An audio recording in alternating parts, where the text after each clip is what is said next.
Lula na boca de Bolsonaro e Bolsonaro na boca de Lula. Como esses dois principais candidatos à presidência da República, segundo as pesquisas, estão se desconstruindo mutuamente.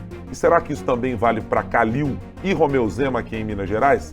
O 3 sobre os 3 está no ar.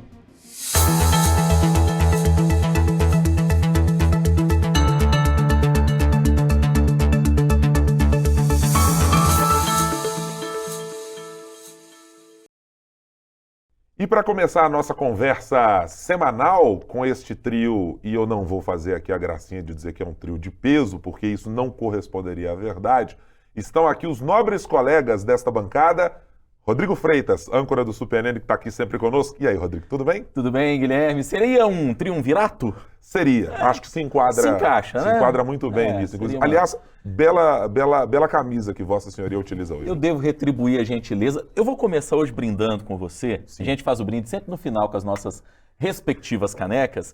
Mas hoje eu vou começar brindando e entregando ao amigo saudações celestes. Saudações celestes. Apenas para a gente fazer uma conferência, inclusive, se devidamente aquela mensagem sobre as cores e o uniforme obrigatório para esta edição do podcast foi respeitada, vamos a Brasília para saber se o nosso editor-chefe de O Tempo Brasília, Ricardo Corrêa, está respeitando as normas desse programa. Olá, Ricardo, tudo bem? Olá, Guilherme, Rodrigo. Olha, não combinei nada com ninguém e nem tenho nada a ver com isso, mas de certa forma tô aí de azul, viu? E quero logo de cara dizer para vocês o seguinte, eu espero não ser desconstruído no programa de hoje. Se eu for, pedirei direito de resposta, viu? Direito de resposta já não concedido, porque você é Fluminense, Guilherme e eu somos Cruzeiro. Pronto. Vamos manter as coisas na ordem de maioria aqui nessa bancada, pelo menos no dia de hoje, respeitando as cores azuis e as suas variações de tons que estão tomando conta dessa bancada hoje, como o uniforme oficial. E a gente precisa checar também o WhatsApp do programa, porque se o Ricardo não recebeu a mensagem, certamente é porque dormiu cedo e não acompanhou a partida e o fato mais importante da última quarta-feira, foi evidentemente o resultado do acesso do Cruzeiro Esporte Clube. E muito obrigado já pela consideração com os amigos aqui, viu, Ricardo? E esperamos num outro momento termos a possibilidade de que o Fluminense volte a ter momentos mais positivos, não no ano de 2022, evidentemente, mas na toada atual, sempre muito mais positivos do que o Cruzeiro Esporte Clube tem nos garantido nos últimos anos. Eu conto com isso, inclusive, conto com isso. Vamos trabalhar para isso, esperar que isso aconteça não só no ano que vem, mas já nesse ano, né? Isso se a CBF não tirar o Fernando Diniz do Fluminense, né? Porque está especulando aí, né? Aqui nessa bancada eu posso garantir, temos adeptos do pesolanismo e há um adepto também de Brasília do dinizismo, que é também uma outra religião muito importante em discussão no país neste ano. Mas, senhores, vamos aqui começar para a nossa conversa desta semana. Primeiro, lembrando aos nossos ouvintes, internautas, telespectadores e etc., nós estamos sempre trazendo para vocês conteúdos semanais, fazendo análise dos três poderes do país, com os fatos mais importantes da semana e trazendo aqui uma pitada daquilo que a gente considera mais importante para você acompanhar ao longo da semana. Então sempre tem edições do nosso podcast disponível para você acompanhar às sextas-feiras. Procure no seu tocador de podcast preferido, para saber exatamente quando e onde estaremos disponíveis para bater esse papo com você. Em todas as plataformas, a gente está lá sempre às sextas-feiras, e aí você pode ouvir no conforto da sua casa, na academia, indo para o trabalho ou da maneira que preferir. Pode nos ver também, né? Essas lindas estampas, digamos assim, hoje de azul, né? Um triunvirato de azul, diga-se de passagem. Também lá em otempo.com.br/podcasts e também lá no YouTube de O Tempo, né? É um outro canal também. Eu não sei se eu recomendo exatamente pela qualidade das pessoas, né? A qualidade facial dos membros desta bancada, mas evidentemente toda a composição é importante. Corre-se um risco de sermos desconstruídos. Certamente. Pelos padrões de beleza... Faremos o possível para compensar isso, viu? Faremos o possível aí com o conteúdo para compensar isso para quem quiser. Porque se fosse a briga no padrão de beleza, estaremos numa situação um pouquinho mais complicada. Senhores, estamos aí chegando à proximidade da reta final da campanha, para a última semana de campanha no primeiro turno.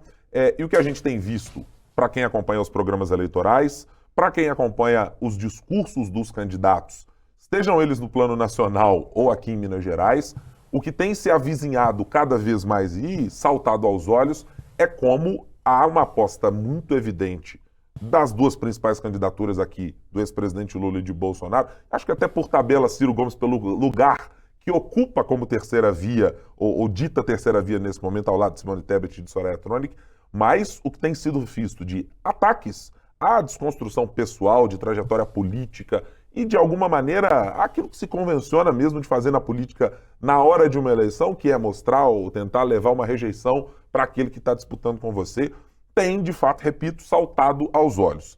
Pelo menos na minha perspectiva, de uma maneira que era esperada. Talvez tenha até demorado mais do que eu imaginaria quando eu olho retrospectivamente para o que imaginava. Rodrigo, para começar aqui essa nossa conversa, Lula e Bolsonaro adotaram em alguma medida diferentemente, mas essa mesma estratégia. Chegamos a um ponto de inflexão e que é daqui para a maior desconstrução de cada um deles, ou você acha que chegamos um pouco ao limite, pelo menos nesse primeiro turno? Eu penso que está só começando, Guilherme. A sensação que tenho é de que a gente ainda vai ter uma campanha de desconstrução bastante considerável de agora para frente. Pelo perfil de eleição que nós temos. Nós temos, de um lado, o ex-presidente Lula, que ainda pensa numa vitória em primeiro turno e que, para ele, talvez, a desconstrução, mesmo que um pouco mais leve, seja um caminho. E nós temos, do outro lado, um presidente Jair Bolsonaro que, segundo as pesquisas, está batalhando para se manter na disputa e forçar um segundo turno, o que o leva a ser, inclusive, acho que um pouco mais firme nos ataques que está fazendo ao Lula. Então, penso que ainda devemos ter uma escalada nessa violência, digamos assim, da desconstrução, e vamos ter cenas nos próximos capítulos que talvez ainda sejam analisadas por nós aqui nesse podcast. Fato é, Guilherme, é que, em especial para quem está perdendo, essa é uma estratégia que muitas vezes é arriscada. O eleitorado brasileiro já deu muitas mostras de que nem sempre lida com, digamos, simpatia a essa tentativa de desconstrução do adversário. Então, acho que agora as campanhas elas vão estar muito atentas aos trackings, que são aquelas pesquisas internas e qualitativas, principalmente, que as campanhas fazem para ver o resultado desses ataques, né?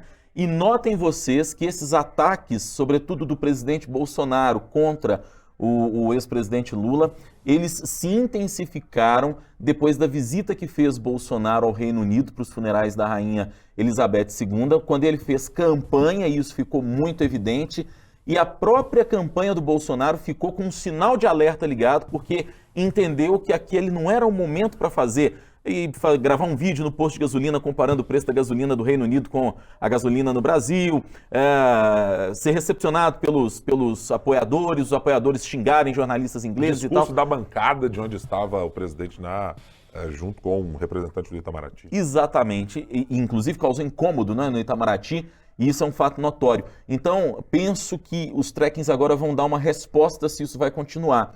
Mas para quem está lutando para permanecer na disputa, às vezes o sujeito entra na posição quase que de um franco atirador, porque aí ele está jogando a sobrevivência dele.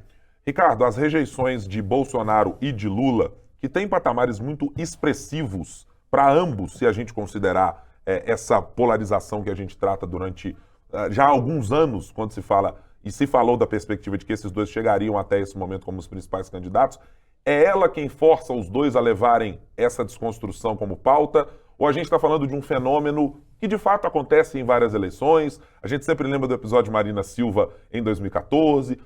Isso é parte do métier político ou isso está mais acentuado nesse ano de 2022 na sua percepção? Não, está mais acentuado porque a gente tem uma antecipação do segundo turno, né? A estratégia de desconstrução ela é uma estratégia geralmente utilizada em segundo turno, que é quando você tirar votos do adversário significa automaticamente dar votos a você mesmo, né? Não tem outra opção, né? Essa estratégia nem sempre funciona no primeiro turno e por isso ela só é utilizada no primeiro turno em último caso, especificamente pelo presidente Jair Bolsonaro, porque tem o risco de perder no primeiro turno, porque ela só vai ser utilizada realmente de forma extrema pelo seguinte: quando você faz uma crítica a um candidato e a pessoa, o eleitor, gostava daquele candidato, ele pode até desistir daquele candidato por causa da sua crítica. Mas você está criticando o candidato dele, né? Você sempre tem que lembrar disso. Você está criticando o candidato dele. Então ele pode ir para outro candidato. E por isso que muitas vezes o eleitor recebe mal essa estratégia de desconstrução. Alguém está batendo naquela pessoa que ela gosta. E aí, às vezes, em vez dela abandonar o candidato, ela reforça suas convicções em torno daquele candidato. Por isso que normalmente é usado no segundo turno, porque aí você não tem outra opção, né? Você precisa convencer o cara que está do outro lado a pular para o seu lado. Se ele ficar lá, ok, mas você não tem risco de perder para um outro candidato, por exemplo. Então, eu acho que uma coisa é essa. A gente tem uma antecipação das estratégias de segundo turno, porque a gente tem, de um lado, um candidato que acha que pode ganhar no primeiro turno e o outro que precisa desesperadamente de conseguir para o segundo turno. Não por acaso, o primeiro a fazer essa estratégia foi o Bolsonaro. E ele fez na semana de 14, 15 de setembro, a semana anterior, e as pesquisas mostraram um resultado ruim da estratégia dele de desconstrução, que era baseada na ideia de que o Lula não foi inocentado e tal. Aquela peça que era muito pesada não funcionou, né? As pesquisas na sequência mostraram que ela não funcionou. Na sequência veio a propaganda do Lula, que aí já foi nessa semana, também com um ataque bastante duro a Bolsonaro, aí já com uma estratégia de tentar... bom, eu já tenho as peças prontas, elas já estão prontas aqui para o segundo turno. Se eu acho que eu posso ganhar no primeiro turno, é hora de eu tentar utilizar elas aqui na reta final, até para eu me contrapor, porque chumbo trocado, para quem está em primeiro, é a melhor das opções, né? O Guilherme citou aí o caso da Marina Silva. Eu acho que o caso da Marina é um caso fora da curva. Não é o comum que uma estratégia de desconstrução funcione tão bem. Ela funciona muito bem com a Marina por dois aspectos específicos. Primeiro, ela não tratou da Marina, da figura da Marina, mas do medo de um futuro governo Marina dentro de uma proposta específica que era do Banco Central, dizendo para o eleitor o seguinte: olha, eu sei, você gosta da Marina e tal, mas essa proposta específica dela aqui, toma cuidado, o futuro pode ser perigoso, né? Que era aquela coisa da independência do Banco Central, que nem era que a ideia que foi explorada, obviamente, muito acima do que era de fato. Esse é o primeiro ponto. E segundo, porque ela não tinha tempo para reagir, né? Quando você não tem tempo de TV, você não tem dinheiro, você não tem estrutura de campanha, você não consegue combater essa estratégia de desconstrução. É diferente do episódio de agora. Bolsonaro atacou o Lula por uma semana, e agora, na semana seguinte, o Lula usou o mesmo tempo que o Bolsonaro utilizou para atacá-lo para se defender, e ainda sobrou mais 1 minuto e pouco para ele falar dele, Lula, para fazer uma comparação, porque ele tem mais tempo de TV que o Bolsonaro. Então essa é uma questão que faz com que muitas vezes a estratégia de desconstrução não funcione, né? Uhum.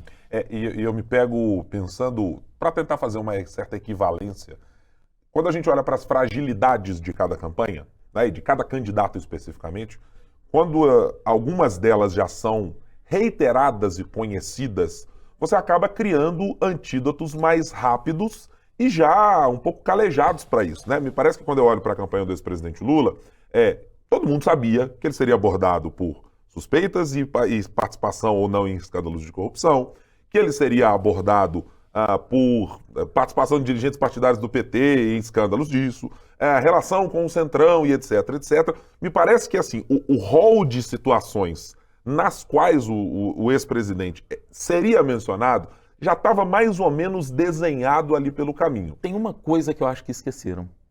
O governo Dilma. Você já percebeu que existe uma dificuldade dos candidatos oponentes ao Lula, não sei se o Ricardo compartilha desse ponto de vista, de vincularem o governo Lula e o governo Dilma, porque afinal era um governo do PT também. De fato. E foi quando a coisa ruiu assim de uma maneira que a Dilma sofreu impeachment, e a Dilma sofreu impeachment não foi por pedalada fiscal, e todo mundo sabe disso. O que alimenta até a narrativa dos petistas de que houve, na verdade, um golpe contra ela. Então, ninguém conseguiu ainda achar nessa campanha uma pegada e uma maneira de mostrar que muitos dos problemas, talvez, até na economia que a gente vive, começaram lá atrás, no governo Dilma, ainda não se conseguiu relacionar. É como se Lula e Dilma fossem coisas assim completamente distintas. Politicamente são, mas são governos do PT.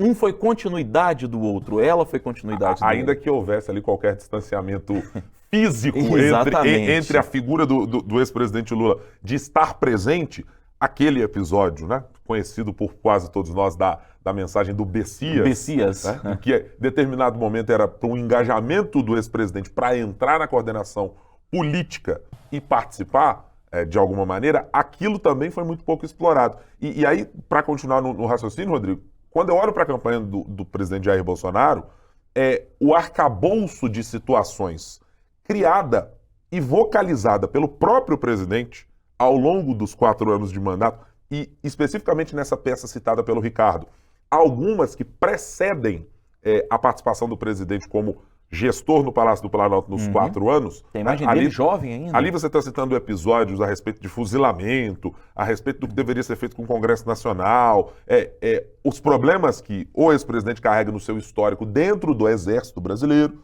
de expulsão e de julgamento por casos absolutamente escabrosos. Eu acho que o arsenal de coisas que estava ali preparado para e foi destinado à crítica para o presidente Bolsonaro, ele é mais vasto e ele vocaliza muito daquilo que o presidente manifesta. Quer dizer, o presidente tem aquele estilo, nunca se modificou, ainda que sentado na cadeira ou fora da cadeira de presidente da República, aquilo variou muito pouco. Mas me parece que o arsenal criado autodestrutivamente pelo próprio presidente foi algo, me parece, que desequilibra um pouco a balança e parece pender um pouco para que o ex-presidente Lula tenha menos fragilidades supostamente a serem expostas na campanha. Ricardo? Guilherme, eu acho até exatamente isso. A peça do PT ela é toda construída em cima de fatos que o próprio presidente Jair Bolsonaro criou ao longo da sua história, né? O que é o mais impressionante, né? Porque você não está dizendo que Bolsonaro é assim ou assado.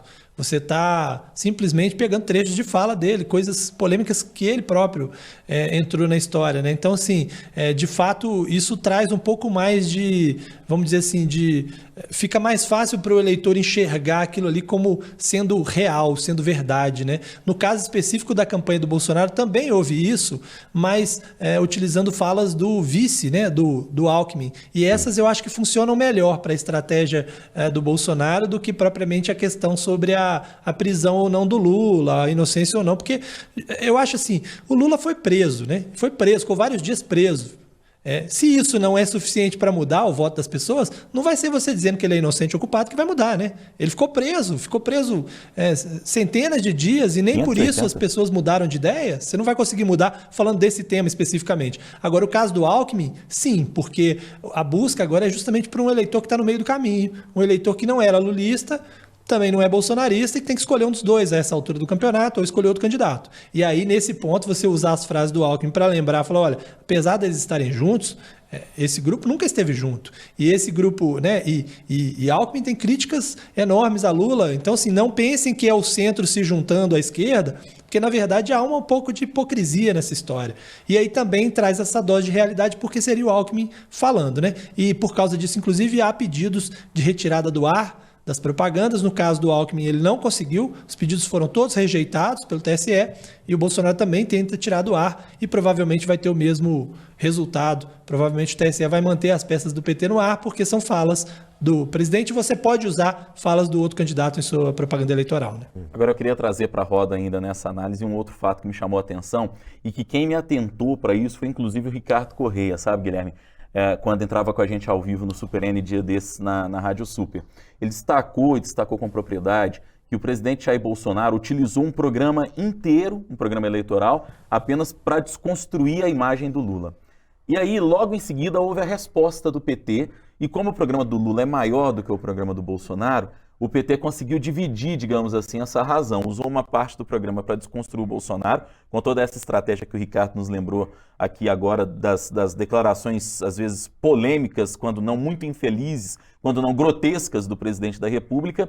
E logo em seguida aparece a imagem de um Lula sereno, tranquilo, diria senhor de si pelo formato de imagem que foi utilizado, para usar a palavra da moda, pela narrativa que conseguiram construir em cima disso, foi algo que me chamou a atenção, porque é como se o Bolsonaro ele tivesse, nesse momento, terceirizando a responsabilidade de um sucesso dessa estratégia apenas no ataque, esquecendo de se apresentar, esquecendo de apresentar as credenciais. Por mais que ele tenha menos tempo de TV e de rádio do que o Lula. Mas o PT conseguiu equilibrar um pouco mais, factualmente falando, ao colocar declarações e logo em seguida apresentar um Lula dentro daquela figura do Lula paz e amor, do Lula tranquilão, que o PT tem feito questão de explorar. Foi assim em 2002, 2006, está sendo assim de novo. Então, acho que tem um elemento aí de estratégia do PT que eu julgo que é muito interessante, que é tentar fazer essa desconstrução, mostrando o contraponto logo depois, algo que o Bolsonaro não conseguiu fazer. E acho aí, Rodrigo e Ricardo, que tem um ponto que esse é o que me parece, ele é, ao mesmo tempo, o motor do bolsonarismo manifesto pelo presidente da República e, ao mesmo tempo, ele se configura como uma questão, para mim, difícil, inclusive, de traduzir. O que eu estou tentando dizer com isso aqui?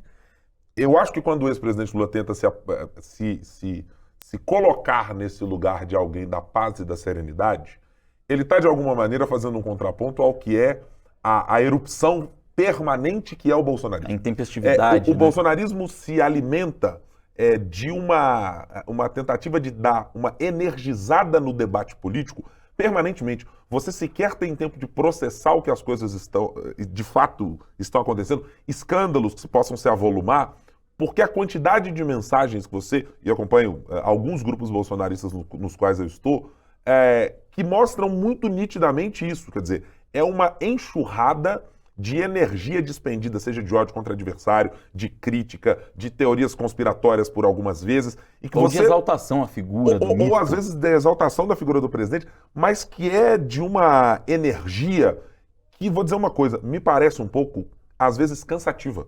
Porque você não consegue manter a atividade o tempo inteiro, o engajamento o tempo inteiro, sendo eu sou aguerrido, eu estou brigando, eu estou combatendo, eu estou contra, eu estou contra, eu estou contra, eu estou brigando. É sempre muito difícil de acontecer. Eu acho que essa estratégia que está sendo colocada, ela me parece muito atuar para tentar fazer exatamente a anulação disso. É mostrar, gente, vocês precisam de serenidade, vocês não aguentam mais discutir com familiar, vocês não aguentam mais brigar nos espaços onde vocês tratam ou trataram de política em outro momento. Eu estou aqui me arvorando na condição de eu trarei paz para isso. Quando não é exatamente isso que a conjuntura política sugere com a eleição das bancadas como deve ser para a próxima e como já foi, inclusive nos mandatos do ex-presidente Lula, nos dois em que ele ocupou e, considerando também, fazendo aquele adendo, Rodrigo, nos dois, praticamente dois, né, vou chamar assim, da ex-presidente Dilma Rousseff. Não tem nada que guarde conexão com a realidade de que essa calmaria é uma tendência dessa imagem que está tentando ser projetada pelo ex-presidente, Ricardo. Mas é justamente o recado para o eleitor médio, né? Para o eleitor que está no meio do caminho. Esse eleitor que está no meio do caminho, ele já não quer a confusão, tanto não quer a confusão que ele não escolheu um lado, ele está no meio do caminho. Então, se você precisa ali de 1, 2, 3 pontos, o caminho é você tentar ser mais moderado. E é óbvio que é mais fácil para o ex-presidente do que para o presidente, porque o presidente fez um mandato com, esse método mais combativo, com os conflitos do tempo inteiro, com a geração de conflitos do tempo inteiro, é que sustentou o bolsonarismo até agora e mantém o bolsonarismo vivo até agora. Então, é óbvio que é mais difícil para ele. Inclusive, às vezes, ele tenta fazer um discurso um pouco mais moderado e logo em seguida ele sai da linha novamente. Agora, eu chamo a atenção, até para reforçar essa ideia de que é uma estratégia sempre perigosa, a desconstrução, a busca deles de tentar desvincular dos seus próprios programas, né? Repare que quando o Lula faz essa desconstrução de Bolsonaro, ele coloca a peça com cores completamente diferentes, com formatos completamente diferentes, e quando termina, entra a parte que seria com a vinheta do programa. Agora é Lula e bababá, e como se fosse o seguinte, quem fez essa desconstrução aí, não sei quem foi, não. A partir de agora é que começa o programa do Lula. Isso é muito marcante nessas estratégias de desconstrução. Eu lembro, por exemplo, na eleição de 2014, em Minas Gerais, que o ex-governador, então candidato, né, ao governo, Fernando Pimentel, fazia críticas ao PSDB numa peça que terminava com as cores do PCB, vermelho e amarelo. E logo em seguida entrava o programa do PCB. E ficava claro para quem não tinha aquela percepção de que quem estava fazendo todas as críticas que foram feitas ao governo tucano era o PCB e não o próprio Pimentel. perceber historicamente você tomando algumas porradas, não exatamente do tamanho que lhe cabe, né? Porque é um partido minúsculo hoje, a gente pode chamar com tranquilidade. Embora seja conhecido como partidão. O partidão. Né? Na história já teve lá alguns integrantes a mais, uma boa dezena de integrantes a mais do que tem, evidentemente, hoje. Mas aí, senhores, deixa eu passar e trazer a nossa conversa nesse papo de desconstrução para o nosso cercadinho aqui de Minas Gerais, se é que cabe exatamente essa expressão para tratarmos disso. Zema e Calil têm, em alguma medida, feito movimentos, ora em direção a esse conflito e ora num cessar-fogo. E eu me lembro claramente que a gente chegou a mencionar aqui num dos nossos primeiros episódios, se não no primeiro, num dos eventos em que Zema foi lá alçado junto a prefeitos, como o grande salvador de Minas Gerais, os prefeitos absolutamente satisfeitos ali com os repasses que voltaram a ser colocados em dia após terem sido largados de mão pelo ex-governador Fernando Pimentel, que não o conseguiu fazer. E ali naquele evento da Associação Mineira de Municípios teve vaia, teve gente dizendo me respeita no palanque, Alexandre Calil fez críticas a Zema Alexandre Calil. Parecia que aquilo era a primeira fagulha do que seria uma campanha de desconstrução. Mas me parece que houve um cessar-fogo. Eu não sei se acordado entre eles ou as campanhas, ou se apenas ali buscando tatear o eleitor que estava aqui em Minas Gerais. Fato é que chegando a faltar agora aí menos de quase 10 dias para o início, para a votação do primeiro turno, isso se modificou. O cenário na televisão, o cenário no rádio e nas declarações, não apenas dos candidatos propriamente ditos, Romeu Zema e Alexandre Calil, mas do entorno dos parlamentares, parece ter despertado de fato para valer para essa ideia de desconstrução de ambas as partes, aliás, hein, Rodrigo? Sobretudo os parlamentares que apoiam o governador Romeu Zema, porque o ex-prefeito Calil não pode contar muito com a bancada parlamentar do PSD, né? Esse é um fato. Isso fica cada vez mais evidente. E te digo mais, Guilherme, essa é uma postura que a bancada do Novo, não apenas a bancada do Novo na Assembleia, que é pequena, na Câmara dos Deputados, que é igualmente pequena, mas na Câmara Municipal de Belo Horizonte, que essa sim é a mais ruidosa, são 3 parlamentares que o Novo tem na Câmara Municipal, e isso é orquestrado e feito de uma maneira, eu classificaria até muito competente. Eles conseguem construir, eu vou até usar um termo engraçado, construir essa desconstrução. Me permitam a frase diferente, digamos assim, de uma maneira muito, acho eu, muito eficaz, muito própria, com as características muito evidentes, porque o Novo é um partido aguerrido, né? Muita gente diz que o Novo é o pessoal da direita e eles conseguem vender essa imagem. Agora, o fato é que quem começou para valer essa desconstrução foi Alexandre Calil. Né? Você relembrou bem esse evento da AMM, mas a gente ali ainda estava na pré-campanha, né? Em que um meio que mostrou os dentes ali para o outro, né? Pareciam 2 cachorros quando estão ali querendo brigar, que um mostra o dente para o outro mostra o dente para um para ver qual que é o mais bravo, qual que é o mais perigoso, né? Ali foi o ápice daquela tensão na pré-campanha e um ameaçou, inclusive, falar da vida pessoal do outro. Isso. Né? Essa ameaça da vida pessoal é que deixou o clima mais tenso e que aí a coisa começou a mudar, deu uma arrefecida. Como você disse, a gente não sabe se entraram num acordo ou se esse acordo foi ali um acordo quase que implícito entre as pré-campanhas na época. Mas quem na campanha propriamente dita começou mesmo esse processo de desconstrução foi o ex-prefeito Calil. Quando o governador Romeu Zema viu que isso estava acontecendo, a campanha dele reagiu. Pelo menos na propaganda eleitoral gratuita eu senti mais que a campanha do Zema ela tratou e trabalhou mais numa reação. Né? Desconsiderando essa questão da bancada do Novo que você levantou e que eu acho que faz muito sentido, a campanha propriamente dita do Zema desconstruiu a partir da reação. E inclusive eles nem gostam que usa muito esse termo de desconstrução. Você vai se lembrar que na sabatina que a gente fez com o Calil, eu perguntei para ele sobre essa questão da desconstrução e ele não ficou muito satisfeito não, porque inclusive em todas as respostas, quando ele criticava o governador Zema, ele voltava no termo desconstrução e falava, olha, isso não é, com aquele jeitão Calil de ser, né? Não é crítica, isso não é desconstrução, isso aqui é verdade, é fato. Desse jeito. O Ricardo, talvez, aí vou... Você sabe... Vai, Ricardo. Pode dizer. Não, o que eu ia dizer é o seguinte, se por um lado... Pois não. Eu ia te perguntar, era de um fio histórico, assim. Você acompanhou a última campanha em 2018 também, aqui no estado, um pouco mais detidamente, dada a proximidade que estava por aqui. Esse cenário também era parecido de desconstrução também? Guardava alguma proporção? Mas antes, faça primeiro a sua consideração aí, depois eu vou te pedir um adendo histórico.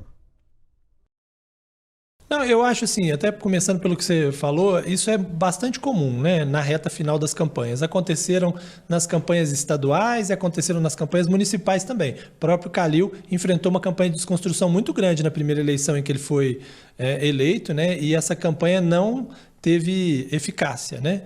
Sobretudo na primeira. Na segunda, um pouco menos, justamente porque na primeira não tinha dado muito certo, né? E, de fato, como disse o Rodrigo, o Calil começou essa desconstrução do Zema, né? Acho que pelo mesmo cenário nacional. Ele está em segundo, correndo risco de perder no primeiro turno, com grande chance de perder no primeiro turno. Então ele não tinha outra escolha, embora ele tivesse o tempo inteiro falando nas pesquisas que só ia fazer uma desconstrução focada em propostas, né? Em temas de governo, que não ia partir para nenhum ataque abaixo da linha da cintura e tal. Mas eu acho que em Minas Gerais há um perigo ainda maior, que não tem no nível nacional, para quem escolhe essa estratégia, porque o TSE tem sido muito mais tolerante com essas falas do que o TRE. O TRE já deu vários direitos de resposta. Nessa semana mesmo tivemos 2 direitos de resposta para o Calil, já tivemos um direito de resposta para o Zema e tivemos aquela situação esdrúxula que a campanha do Zema utilizou na televisão, algo que parecia um direito de resposta, fingindo ser um direito de resposta, mas que não era um direito de resposta. E essa propaganda foi retirada do ar. Ou seja, o TRE de Minas mostra uma tolerância muito menor com ataques aos adversários do que o TSE. Isso torna mais perigoso fazer estratégia de desconstrução, porque se você recebe direito de resposta, você perde um pedação do seu tempo, né? E principalmente nos últimos dias de campanha. Porque a gente tem um período em que acaba a propaganda eleitoral, mas que os direitos de resposta ainda são julgados e que podem ser utilizados nos últimos dias de campanha, quando você não está mais na televisão, mas eventualmente seu adversário pode estar com direito de resposta. Isso é muito perigoso para os candidatos, né? Me parece que nesse cenário de Alexandre Calil contra Romeu Zema, nesse processo de fato, e acho que a gente precisa classificá-lo sempre, de desconstrução de parte a parte, os argumentos utilizados pelo ex-prefeito Alexandre Calil da associação de Romeu Zema como uma espécie de aliado / fantoche de milionários, quando faz referências sempre relacionadas a isso, e essa condição de dizer que o Romeu Zema não tem nenhum grau de sensibilidade social, que evidentemente ele está tentando atrair esse eleitorado com base na ideia de que o eleitorado lulista, que entende exatamente como isso pode se materializar, dadas as gestões anteriores do PT no nível nacional, me parece que são argumentos que não conseguem e não conseguiram, mostram as pesquisas até agora, atacar o cerne do que pode ser a fragilidade de Romeu Zema.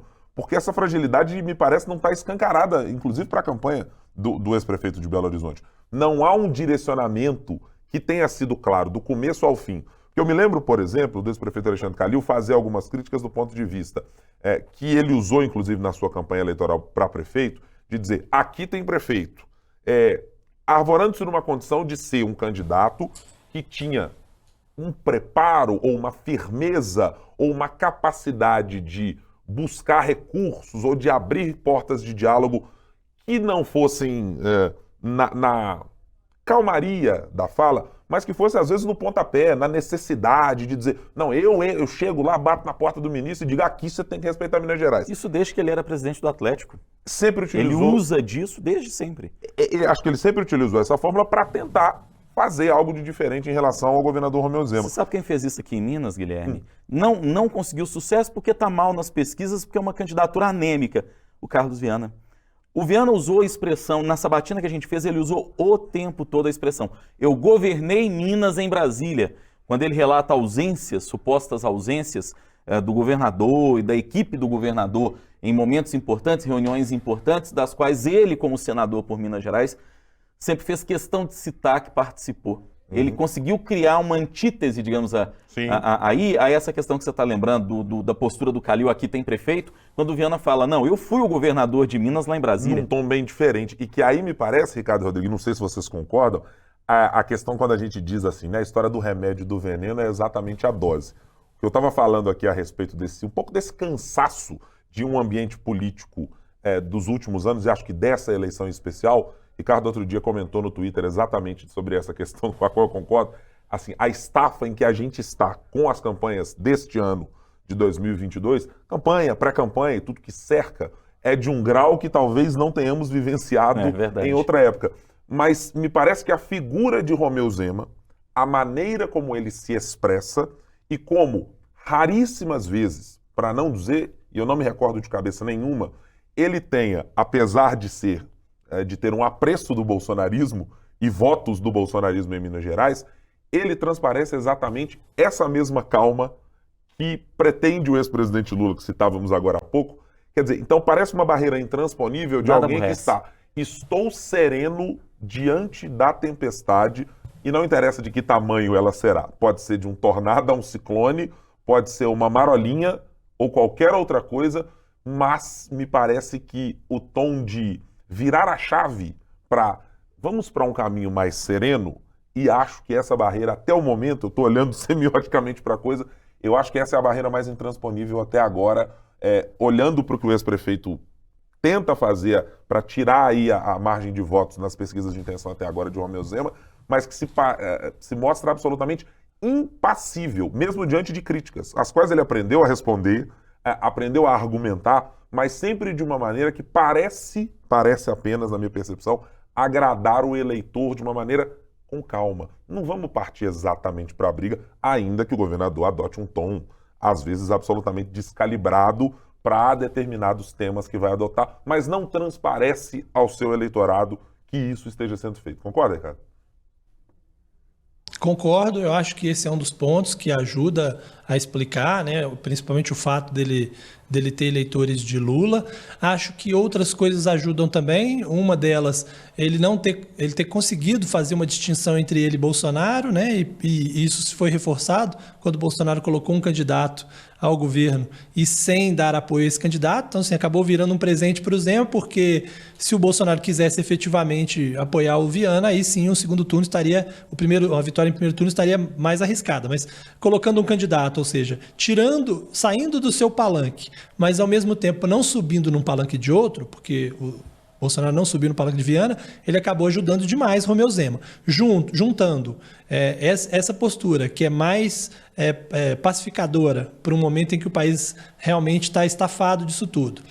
Essa questão de que a principal estratégia de Calil, que era vinculá-lo ao Zema, não deu certo, e a comparação com o governo anterior, que foi muito mal avaliado, né? O governo Pimentel foi extremamente mal avaliado. Essas três coisas ajudam a explicar a situação de Romeu Zema.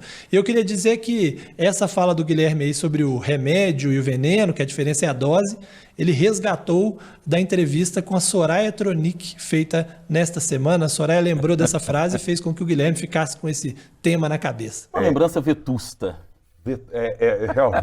Realmente, esse podcast, eu sugiro, aliás, a você que nos acompanha, tenha sempre à mão um dicionário, porque algumas das coisas que são ditas nesse podcast aqui merecem a sua consulta ao Aurélio, ao Michaelis ou qualquer um dos dicionários que você tiver disponível. Mas faço sim, de fato. Soraya Tronic foi uma entrevista que... E recomendo a todos, tá? Acompanhe as nossas entrevistas presenciais. Mas, consideração rápida, aqui para não fugir do tema local, uma entrevista que me pareceu das mais surpreendentes. Eu não tinha a dimensão, sendo uma política de primeira viagem, vou chamar assim, surgida na onda de 2018. De um estado com o qual a gente não tem assim não tanto tem muita contato, relação, mas eu saí da entrevista bem surpreendido positivamente, em especial por uma questão, com a franqueza com a qual ela respondeu determinadas questões. É um questionamento feito pelo Rodrigo. Eu falei, não, isso aqui vamos parar para pensar. Não é nem um pouco habitual, nem trivial que a gente veja candidatos a qualquer cargo. Você deu até uma aliviada. Né, Guilherme? Basicamente o que houve foi o seguinte, ela apresentou uma proposta de governo, na verdade, no plano dela. O Rodrigo leu a proposta e disse, mas candidato, é isso mesmo? Você acha que é isso mesmo? E aí ela disse, eu já estava pensando nisso, foi bom você ter falado.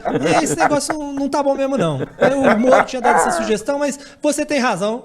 Isso aí não tá na hora de discutir isso, não. Ou seja, o Rodrigo praticamente tirou a proposta do plano de governo da Soraya, só para a gente resumir Marcos, o que foi esse episódio. Acho que ainda bem, Ricardo, para Marcos Sintra, vice de Soraya Tronic, que o Rodrigo Freitas não se debruçou sobre o imposto único. Imagina a única e grande proposta de Marcos Sintra ser absolutamente desconstruída por Rodrigo Freitas. Que situação teríamos aqui nessa sabatina?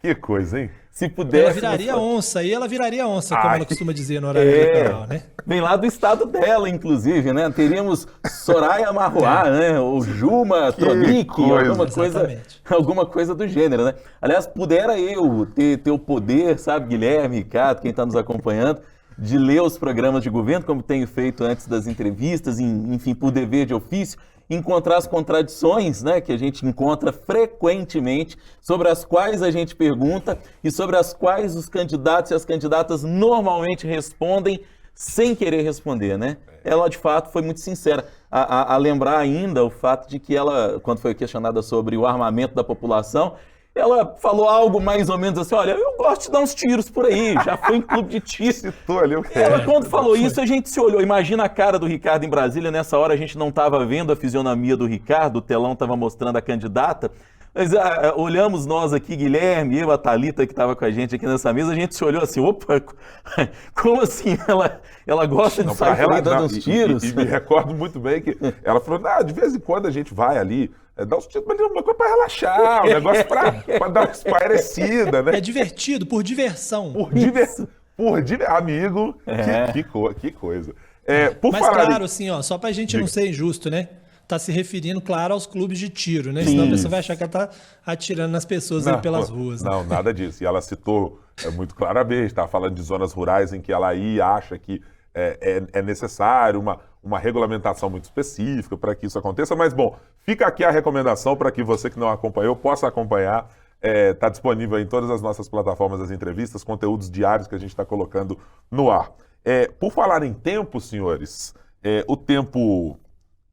é o senhor da razão, mas ele não nos impedirá de trazer aqui um conteúdo de qualidade, abalizado e de muita pesquisa feita por Ricardo Corrêa a respeito de, todo mundo está aí em busca de candidatos. Exatamente. Seja aquele que já se definiu para presidente, para deputado, etc.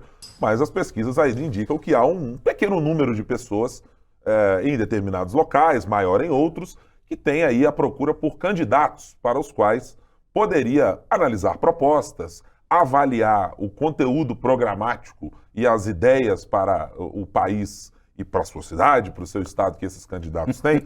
E aí... Esse preâmbulo todo para poder falar o quê? Para dizer o seguinte, Ricardo, fizestes aí de Brasília uma bela lista com alguns nomes importantes, e a gente tratou aqui de vários, né? Já citamos aqui em outras oportunidades, Constituinte Mael, né, que é um nome super relevante da política brasileira. Mael. O Democrata Cristão / 2.0 versão funk, que essa eu não sei cantar. Essa não dá para cantar. É melhor que não cante. Mas temos aí alguns nomes de candidatos importantes que estão se candidatando, país afora, inclusive, numa pesquisa, num jornalismo investigativo, feito por Ricardo Corrêa para esta edição do podcast. Conteúdo extra, tá? Que estamos trazendo bônus, aqui para você. Faixa bônus. Faixa bônus, isso. Traga, Ricardo, por gentileza, alguns dos bons nomes que temos à política brasileira e estarão nas urnas no próximo dia 2. Ô Guilherme, eu não sei nem por onde começar, assim, com toda sinceridade, mas eu acho que a gente eu posso começar falando dos famosos, né? Dos falsos famosos, né? Por exemplo, Maria do Bairro, né? Que todo mundo conhece das novelas. Há 2 Marias do Bairro concorrendo nas eleições, né? Uma no Paraná e uma no Espírito Santo. Obama também tem 2. Tem o Bill Clinton, né, também, mas o Bill Clinton é o Bill Clinton do Amapá. Assim. Para quem gosta de música, nós temos aí Shakira Souza, temos Tião Carreiro, que não é o Tião Carreiro, porque poderia até ser, vários músicos que se candidatam. Carmen Miranda, Clara Nunes, Chitãozinho de Coromandel e por aí a gente vai nos vários, né? Assim, só para falar dos famosos. Atores, Stallone Cordeiro, Stallone Ribeiro, Stalin Cordeiro. Tem 2 Tony Canaan, que não é o Tony Canaan da corrida, mas aí, que escreve o Canaan com C, ao contrário do outro. Aliás, da cidade de Canaã, talvez, vários pilotos, né? Tony Canaan. Tem Senna, tem Barrichello, quer dizer, tem vários pilotos também. Isso aqui só para falar dos famosos. Aí me chamou a atenção que tem vários Romários, claro. Opa. Inclusive o verdadeiro, né? Isso aí. Mas existe o Romário Peixe.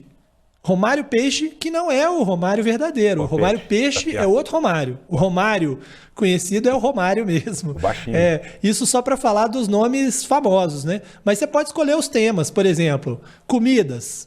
Nós temos Ademir Paçoca, Alessandra Mel, Alexandre Espeto, Alexandre Chambinho, Amendoim, Ana Bombom, Anderson Batata, André Quissuco e a famosa que vocês conhecem, André Sorvetão, por exemplo, né? É da nossa época. Se a gente for pegar só as comidas.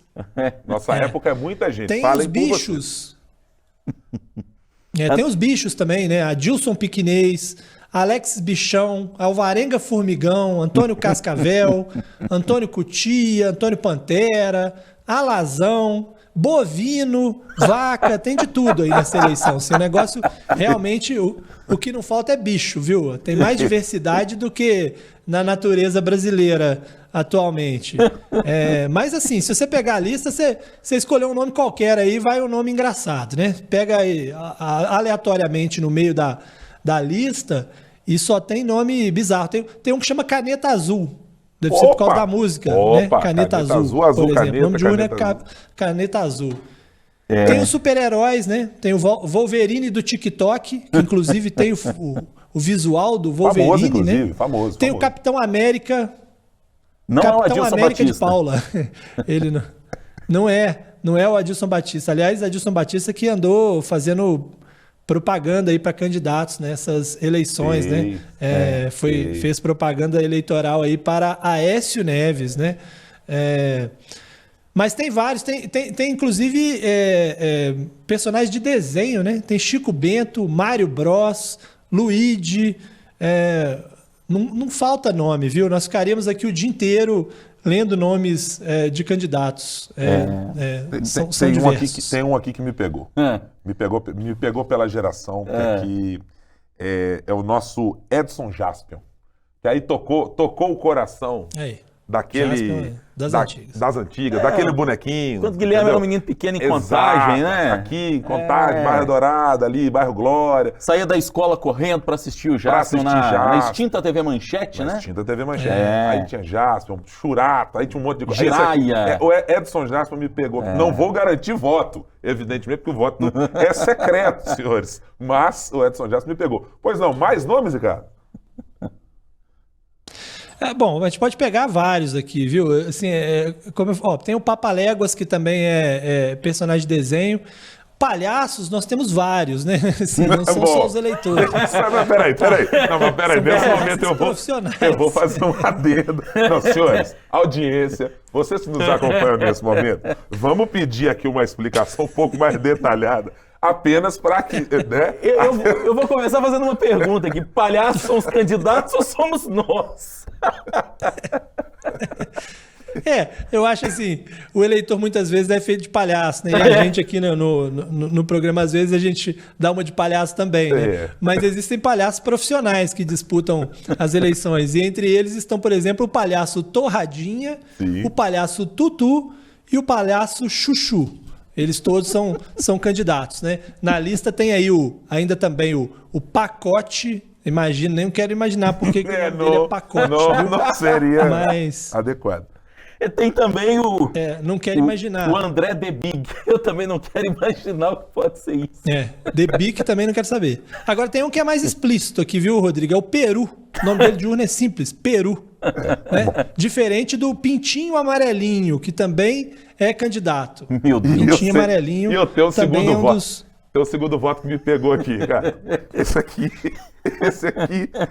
eu vou tomar um ar, senhores. O que vai?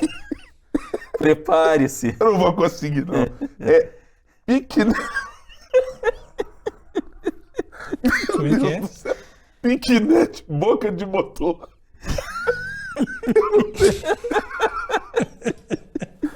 Eu confesso. Vai ser difícil. Como é que é mesmo, Guilherme? Por gentileza, leia isso aqui que eu não consegui achar. Eu não tenho mais aqui, condições.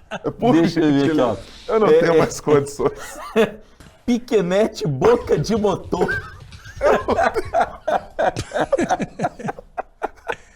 Ai, meu Deus. Nós estamos totalmente sem condições. Olha só, esse programa foi sério, ele foi possível de ser executado durante um momento, mas foi bonito, foi. Diante foi sincero, já diz a música.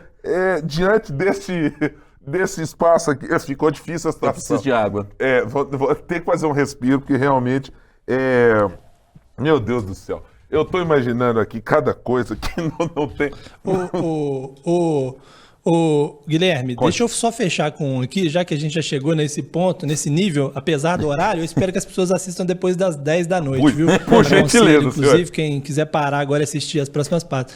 Mas temos também um candidato que o nome é bem prático, lá de São Paulo, que é Seu Toba. É o nome de urna do cidadão. Esse é o nome de urna dele.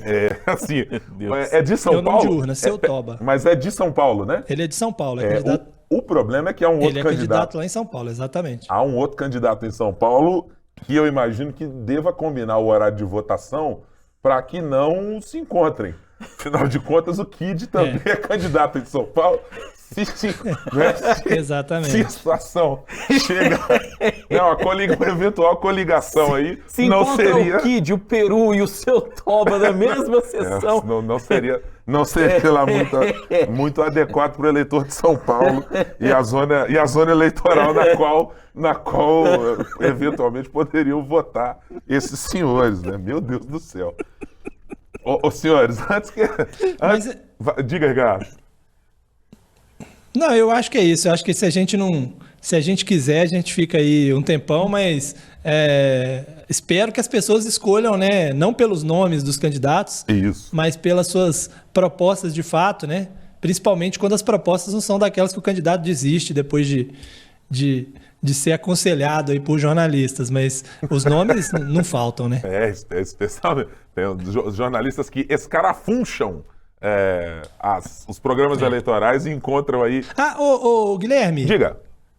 Me permita, só porque eu tô com uma lista aqui na frente, aí toda hora me dá vontade de falar de algum nome, mas esse aqui eu vou falar porque a gente está aqui no podcast do Jornal Tempo, né? Sim.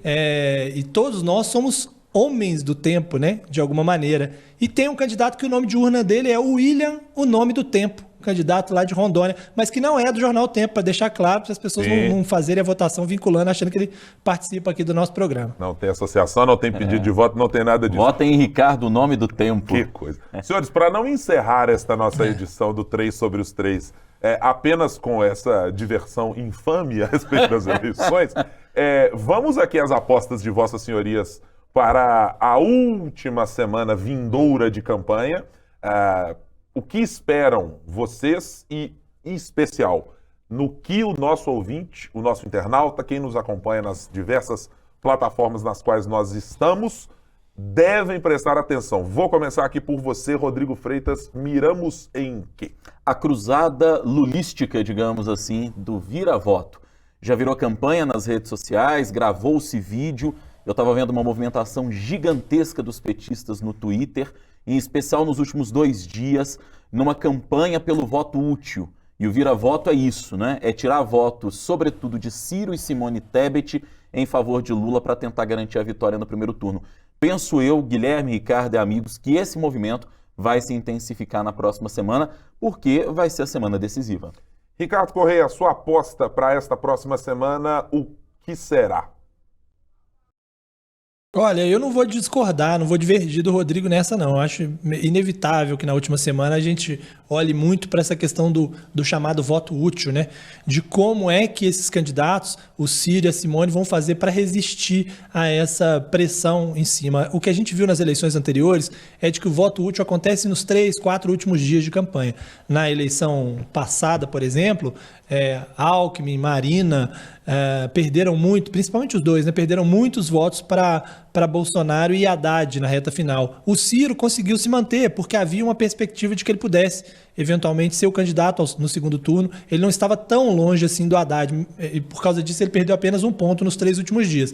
Mas eu acho que essa que é a questão que a gente tem que ficar de olho. Se a turma vai conseguir se manter, resistir nesses votos, com essa pressão toda do PT pelo voto útil, pela decisão no primeiro turno. Eu, para não deixar aqui o cercadinho mineiro sem menção, eu estou curioso para ver o que será a última semana da campanha de Alexandre Calil. Tem um desafio hercúleo à frente para conseguir reduzir, tirar votos, encontrar votos nos brancos nulos, em quem não sabe e não responde às pesquisas. Eu acho que esse é um grande ponto para se observar. Um desafio hercúleo. É um desafio vetusto hercúleo.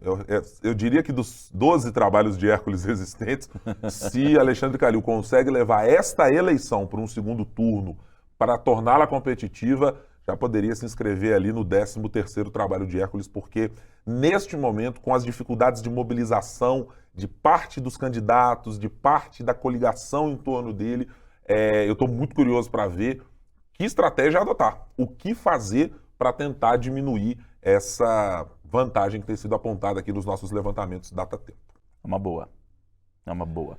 Senhores, mais uma vez foi um prazer inenarrável estar com vossas senhorias, indescritível, certamente não tão bom quanto no divertimento de Soraya Tronic, mencionado anteriormente aqui no nosso podcast, mas certamente um prazer muitíssimo melhor, mas também não tão bom quanto ver o Cruzeiro Esporte Clube retornando à Série A do Campeonato Brasileiro. Rodrigo, aquele abraço, até semana que vem. Aquele abraço, e para falar aqui ainda do tema que a gente estava falando dos candidatos, a fé do Cruzeiro é candidata nas eleições deste ano, né? Ou é candidato. Então, a fé do Cruzeiro, digamos que ajudou a nos salvar daquele precipício para onde nos encaminhávamos até a temporada passada. Ajudou. Ricardo Correia, obrigado mais uma vez por essa nossa conversa aqui. Semana que vem tem mais, viu? Exatamente, eu agradeço, um abraço aí para vocês. Parabéns, né, aos cruzeirenses que conseguiram aí a volta à Série A. Todos os cruzeirenses certamente nos veremos na Série A do ano que vem. Um abraço para todo mundo e boa semana. Semana que vem é semana de eleição, nós vamos ter bastante assunto para tratar aqui nas vésperas das eleições. É isso. Muito obrigado a você que esteve conosco aqui no nosso 3 sobre os 3. Vai ficar disponível em todas as plataformas para você acompanhar quando, onde e no momento em que quiser. Muito obrigado pela companhia.